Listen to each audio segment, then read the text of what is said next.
Shalom, shalom et bonjour. Ça a l'air que je suis à Jérusalem, mais en fait, je suis en Alberta, au Canada, près de Edmonton. Mais c'est le meilleur fond pour la situation actuelle. Donc, je vous accueille chaleureusement et je suis contente que vous soyez avec nous aujourd'hui. Euh, je suis avec les ministères Ariel Canada et j'enseigne le texte de M. Jacques-Isaac Gabizon au sujet de l'histoire de la rédemption. On a déjà fait les livres de la loi, la Torah. On a déjà fait les livres des écrits et nous sommes dans les prophètes et surtout dans le plus important, Ésaïe. Donc, on a déjà vu le passage important en Ésaïe 49 où le serviteur est celui qui est le Messie et il prend le nom d'Israël et ensuite il sauve Israël et ensuite il rétablit Israël et il lui redonne le titre, si vous voulez, la désignation d'Israël. À travers toute cette section dans laquelle nous sommes, qui est le serviteur du Seigneur, qui finit avec Ésaïe 53, on voit une déclaration forte et répétée de l'amour de Dieu pour Israël. Et on voit qu'Israël n'est pas juste une connaissance de Dieu, euh, un petit ami, si vous voulez. Cette portion d'Ésaïe, surtout, nous présente le Seigneur comme le mari, l'époux d'Israël. Il y a deux autres images qui sont menées aussi, une aussi forte que l'autre. Tournez avec moi à Ésaïe 49, où nous allons continuer, et ensuite nous allons finir avec un petit bout d'Ésaïe 53. Donc, en Ésaïe 49, versets 14 et 16, c'est Israël qui se plaint à Dieu que Dieu lui a oublié. On va voir comment Dieu répond, comme une mère répond à un enfant. Versets 15 et 16 surtout. euh, une femme oubliera-t-elle son nourrisson pour ne pas avoir compassion du fruit de son ventre? Même celles-là oublieront, mais moi je ne t'oublierai pas. Voici, je t'ai gravé sur les paumes de mes mains. Tes murs sont continuellement devant moi. Et voilà, un des murs. J'ai pas prévu, mais voilà un des murs. C'est pas, c'est le mur occidental à Jérusalem, c'est un mur de rétention. C'est pas évidemment un mur du temple parce qu'une pierre n'était pas laissée sur une autre. Après la destruction en 70 après Jésus-Christ. Donc, ça, c'est un mur de rétention que je vous fais visionner à Jérusalem. Ce n'est pas le mur de lamentation. Les Juifs n'aiment pas se faire étiqueter comme ceux qui lamentent, mais ceux qui réjouissent du fait qu'ils ont Jérusalem de nouveau. Pas en totalité, parce qu'en haut de ce mur, c'est la Jordanie qui contrôle ce qui est sur l'esplanade du temple. Donc ici, dans ce passage de Ésaïe 49, on voit Dieu comme une maman, une mère qui prend soin de son enfant. L'autre image qu'on voit dans ce passage, c'est un guerrier. Sautez maintenant au verset 24 à 26. Ce qu'il a pris sera-t-il enlevé à l'homme fort, et celui qui est justement captif sera-t-il délivré?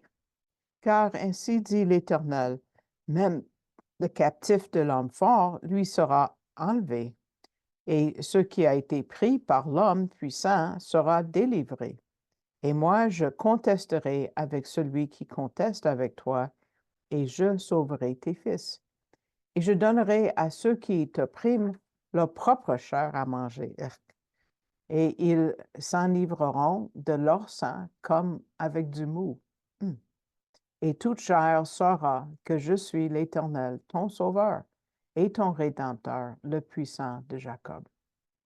Donc, envers Israël, Dieu est son mari, sa mère et un guerrier qui la protège. Monsieur Gabizon dit, il est de plus en plus étonné de voir l'amour que Dieu a pour son peuple. Ces mots sont puissants. Et ça nous parle aujourd'hui parce que Dieu est fidèle à toutes ses promesses. Il est fidèle envers Israël et envers l'Église. Pour nous aujourd'hui, Dieu a parlé avec des mots semblables à son lien avec ceux qui se sont engagés envers le Messie. Nous bénéficions du même amour qui est fort. Rien, Dieu dit par son esprit en Romains 8, peut nous séparer de son amour. Rien, dit Jésus en Jean 10, qui peut nous enlever de la main de Dieu. Nous, comme croyants, nous restons dans la même main qui est gravée avec le nom d'Israël. La survie et le succès d'Israël dans l'histoire témoignent du lien fort de Dieu avec ceux qu'il aime et assurent le croyant de son salut éternel qui est sécure. Ici, Israël est présenté à travers le plus fort lien qu'on peut avoir avec quelqu'un qu'on aime, c'est-à-dire le mariage. Israël, c'est l'épouse de Dieu. L'image d'Israël comme l'épouse de Jéhovah, comme l'Éternel, est souvent trouvée dans les prophètes, en Ésaïe, en Jérémie, en Osée, en Ézéchiel, d'autres places aussi. Donc, tout comme la relation mari et femme est tellement unique, aussi la relation de Dieu avec Israël est unique aussi. Pourquoi tant d'insistance?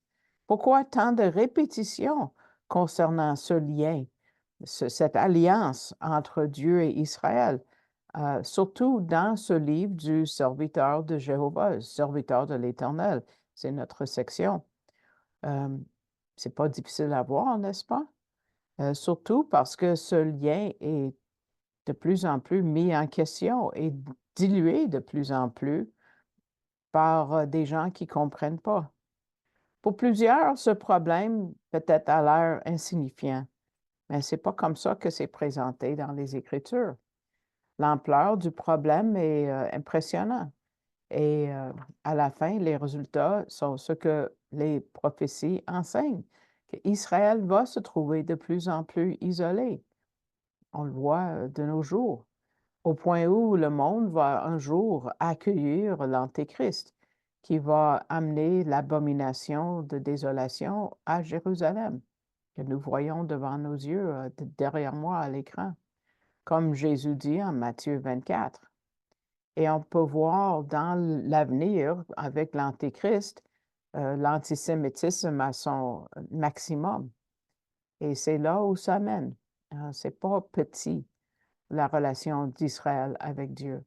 Et pour nous qui croyons en Jésus, c'est pas petit. Pour ceux qui sont dans l'erreur et de penser que Dieu a rejeté Israël. Pas du tout.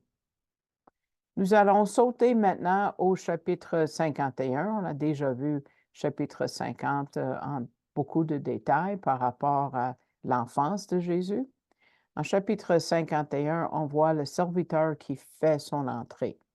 Tournez avec moi à ce chapitre maintenant et on voit son salut et sa justice en versets 7 et 8, où ça dit: « Écoutez-moi, vous qui connaissez la justice, peuple dans le cœur duquel est ma loi. Ne craignez pas l'opprobre de la part de l'homme et ne soyez pas effrayés de leurs outrages, car la teigne les rongera comme un vêtement, et le ver les rongera comme de la laine. Mais ma justice sera toujours, et mon salut de génération en génération. » Ensuite, on a le Messie qui entre à la scène de sa souffrance. Ici, son nom est le bras de l'Éternel. On a la description de sa puissance au verset 9, 10 et 11. Donc, lisons. Verset 9. « Réveille-toi, réveille-toi, il dit 2 fois. Revêt-toi de force, bras de l'Éternel. Réveille-toi 3 fois. Comme au jour d'autrefois, comme dans les générations des siècles passés. N'est-ce pas toi qui as taillé en pièces Rahab, qui a frappé le monstre des eaux? N'est-ce pas toi qui dessécha la mer, les eaux du grand abîme, qui fit des profondeurs de la mer un chemin pour le passage des rachetés. C'est évidemment ça, on parle de l'exode de l'Égypte. Et ceux que l'Éternel a délivrés retourneront et viendront à Sion, que nous voyons derrière moi, avec des chants de triomphe, et une joie éternelle sera sur leur tête. Ils obtiendront l'allégresse et la joie. Le chagrin et le gémissement s'enfuiront.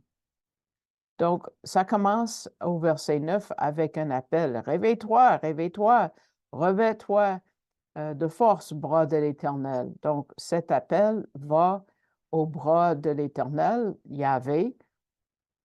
Et comme on a dit en chapitre 53, on va voir que c'est la personne du Messie. Et le message à cette personne, c'est qu'il doit s'habiller de force.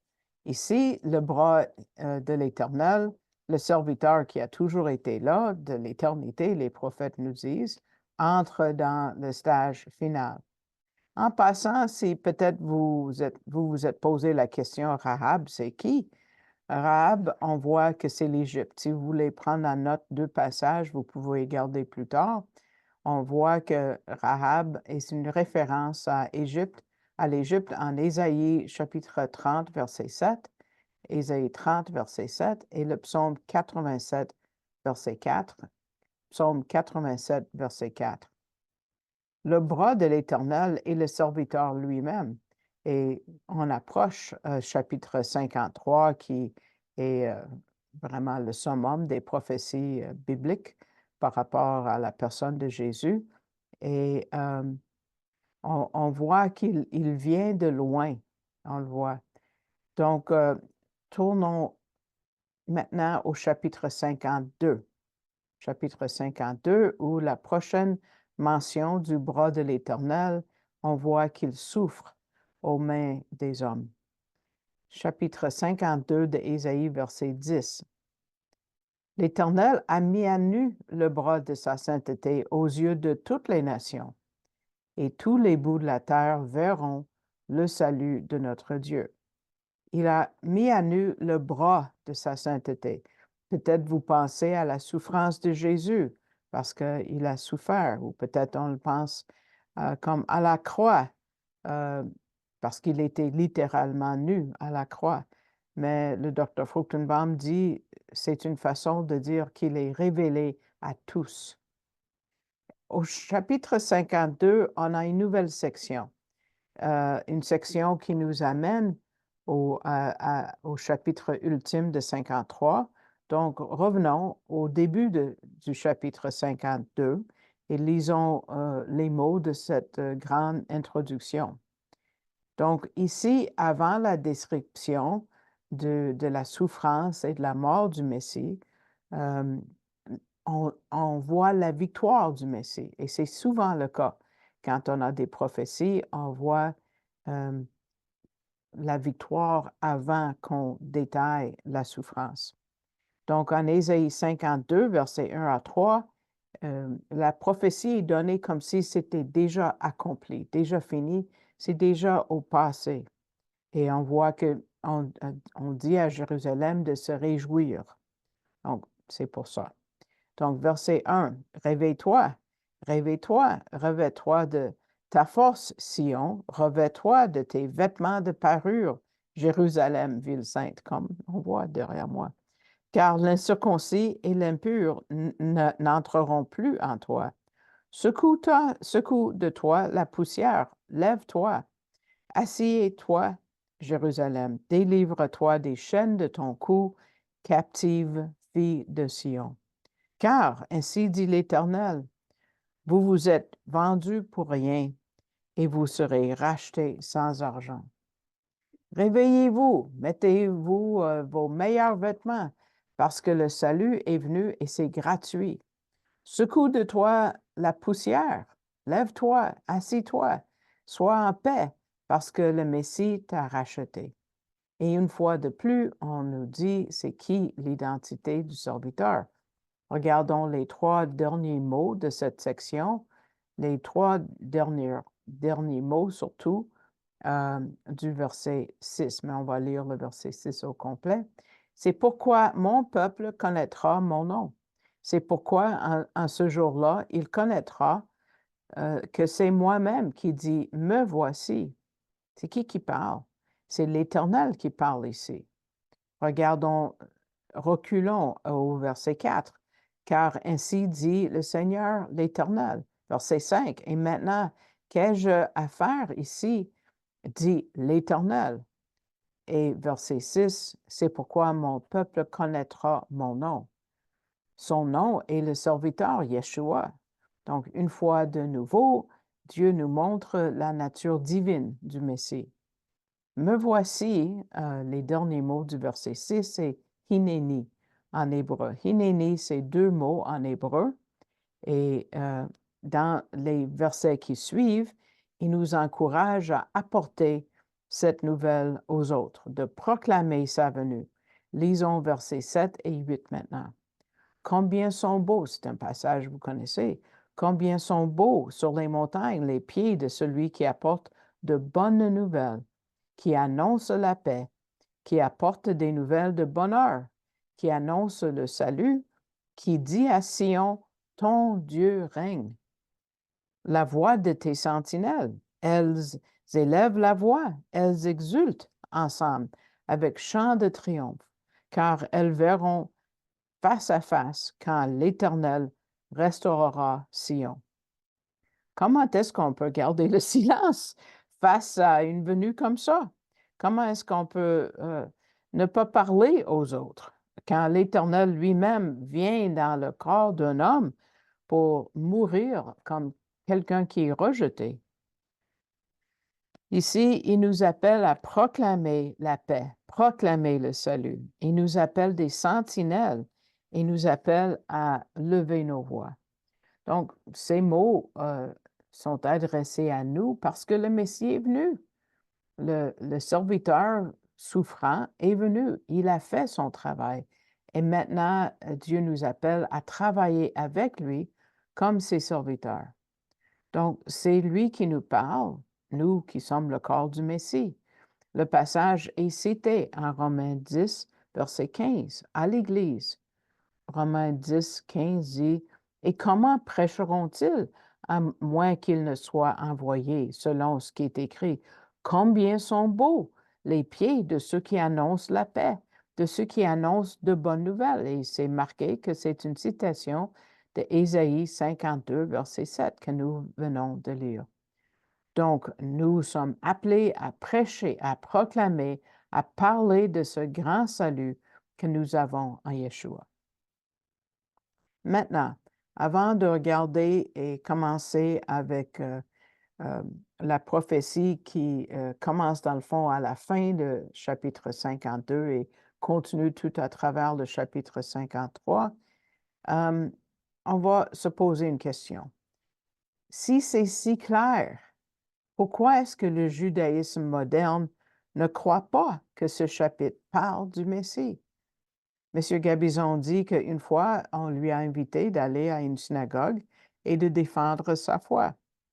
Et surtout d'expliquer pourquoi, si Jésus est le Messie, pourquoi les rabbins ne croient pas en lui. Et il dit, ça m'a donné une grande occasion pour les rappeler un fait très important, un fait historique.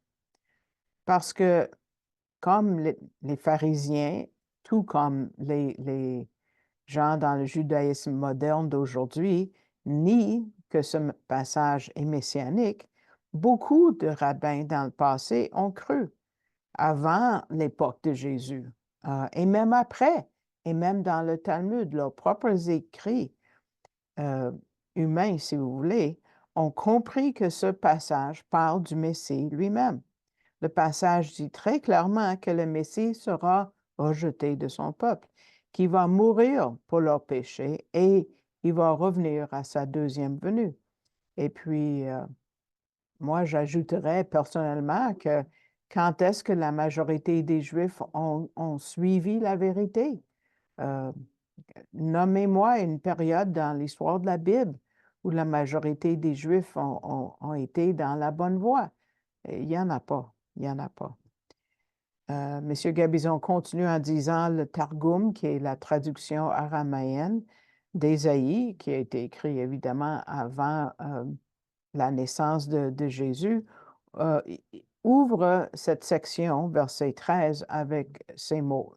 Donc, chapitre 52, verset 13, ça dit dans le Targum, « Voici mon serviteur, le Messie, prospérera, il sera exalté et augmentera et sera très fort. » Donc, ils ont vu ce passage comme étant messianique.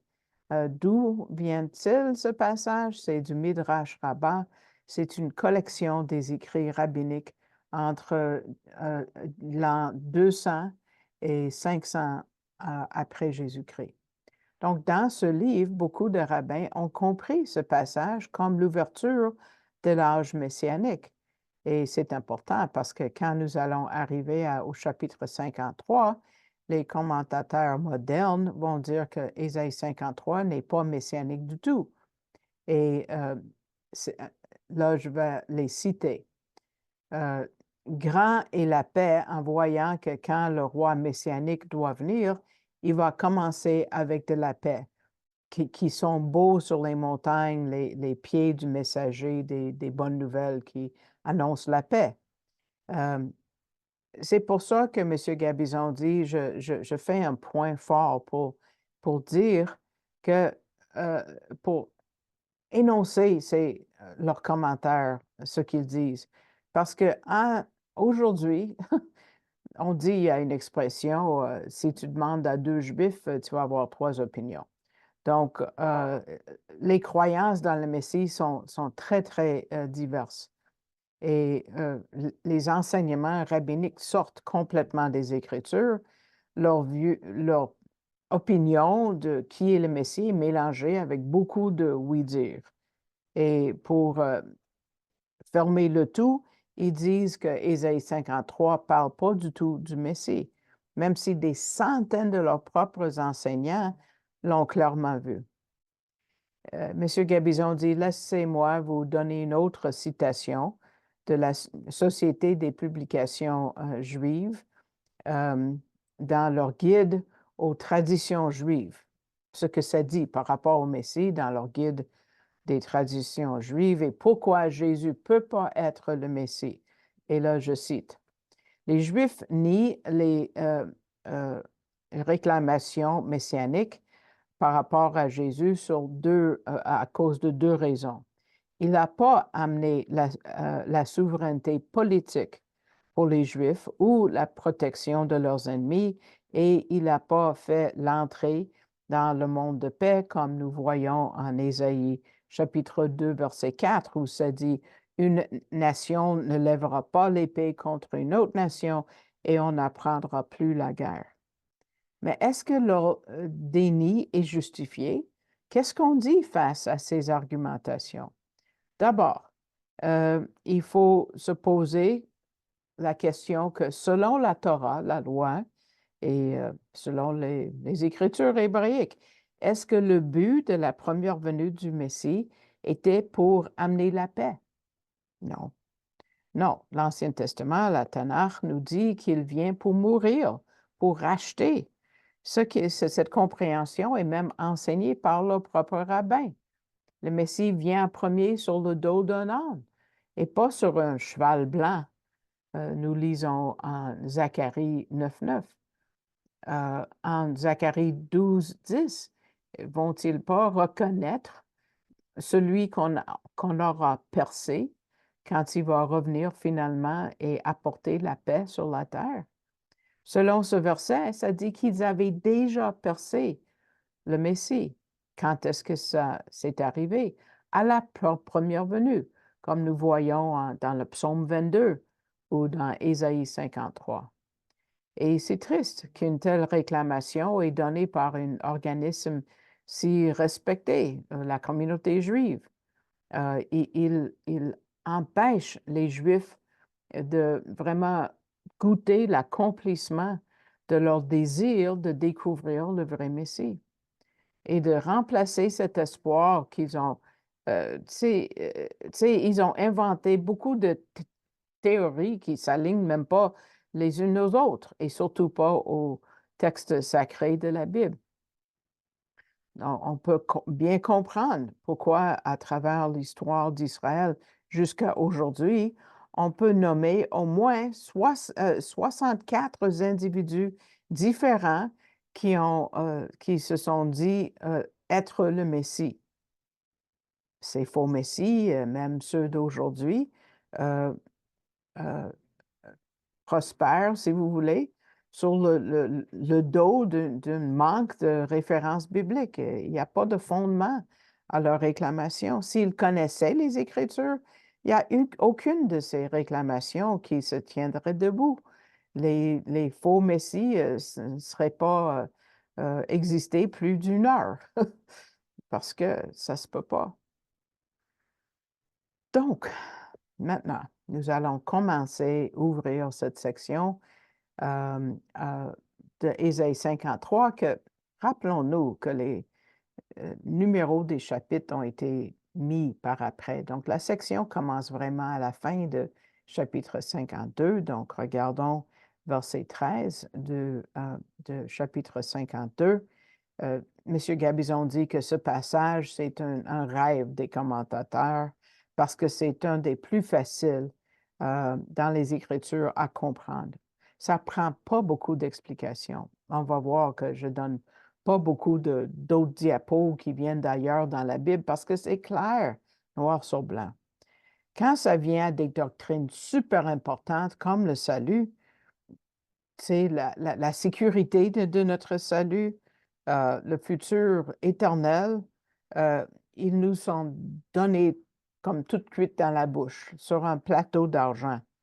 Ça ne veut pas dire que ces passages ne sont pas profonds, au contraire. Donc, commençons avec le verset 13 du chapitre 52. Voici, mon serviteur agira sagement. Il sera exalté et élevé et placé très haut. Wow! Quel début! On voit combien il est haut. Et là, ça change. Verset 14. Comme beaucoup ont été stupéfaits en te voyant, tellement son visage était défait plus que celui d'aucun homme, et sa forme plus que celle d'aucun fils d'homme. Verset 15. Ainsi il fera tressaillir d'étonnement beaucoup de nations. Des rois fermeront leur bouche en le voyant, car ils verront ce qui ne leur avait pas été raconté, et ils considéreront ce qu'ils n'avaient pas entendu. Donc, quelle introduction, le verset 13. Le serviteur va être sage. Pourquoi on parle de la sagesse du Messie? Il va agir avec sagesse. Il va prospérer. Et le mot en hébreu, il y a un seul mot. Pourquoi commencer avec ça? Pourquoi parler de sagesse? Ça nous ramène au Jardin d'Éden où on voit la première mention. Je parle souvent de la doctrine de la première mention. C'est important de noter quand on voit la première mention d'un mot. Le mot pour sagesse est sakal et on le voit dans le jardin. C'est le désir d'Adam et d'Ève d'avoir cette sagesse sans Dieu. Et nous lisons en Genèse 3, verset 6. Et la femme vit que l'arbre était bon à manger et qu'il était un plaisir pour les yeux et que l'arbre était désirable pour rendre intelligent. C'est le mot de sagesse, sakal.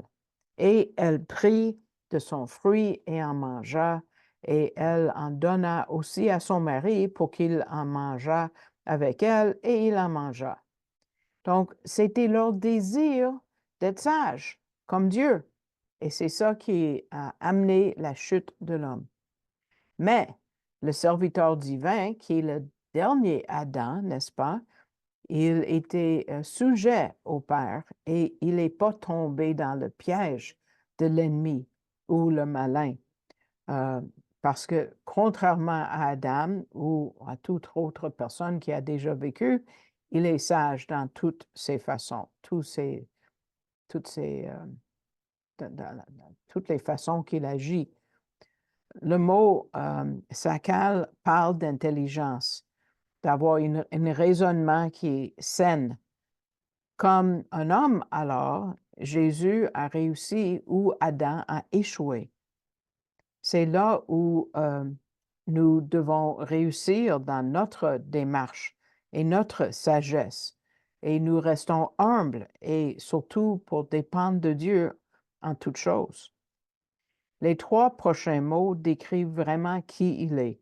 Et là, on a toute une progression du premier au dernier. Verset 13, il sera exalté, élevé et placé très haut. 1, 2, 3. Le premier mot, exalté, en hébreu, c'est le mot roum.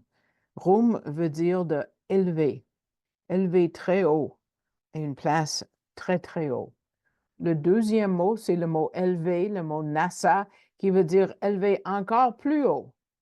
Ces 2 mots nous montrent quelque chose qui est élevé de plus en plus haut. Ici, on peut imaginer la résurrection et l'exaltation de Yeshua. Il était, oui, élevé sur la croix, et ensuite, il a été élevé au lieu céleste. Le troisième mot nous amène encore plus haut, le mot naga. Un dictionnaire dit que c'est une position élevée en espace, c'est très, très, très haut.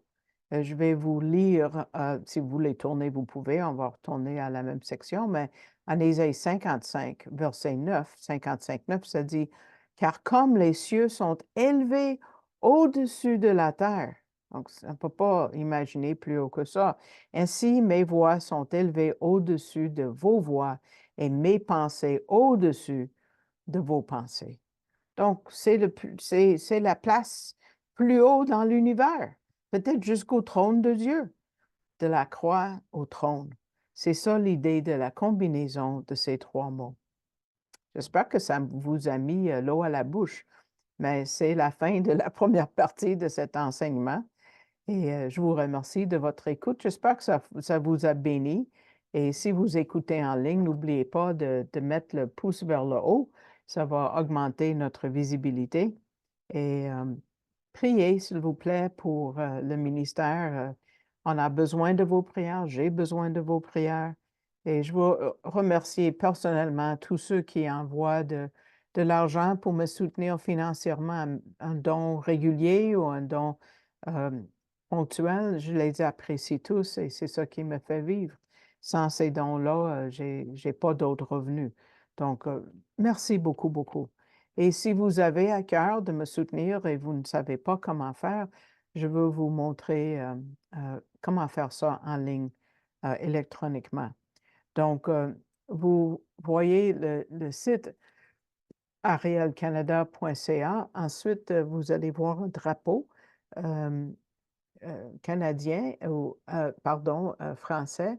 Et même sur le site web, ça va vous, je pense que le mot entrée en français est marqué. Ensuite, vous allez voir le mot donner. Et si vous cliquez dessus, ça va vous amener à une autre page que vous voyez dans le bas de la diapositive, canadon.org. Et puis, vous pouvez faire un don à cet organisme, et c'est-à-dire, et dans le menu que vous tirez vers le bas, moi, je suis le 5e item listé. Et puis, vous pouvez faire un don. Je vous mentionne que c'est un don en dollars canadiens, évidemment, parce que c'est la seule façon que nous pouvons apercevoir percevoir l'argent, c'est par la devise du pays, c'est-à-dire canadien. Donc, je vous remercie et je vous invite d'écouter la deuxième partie. Shalom, shalom.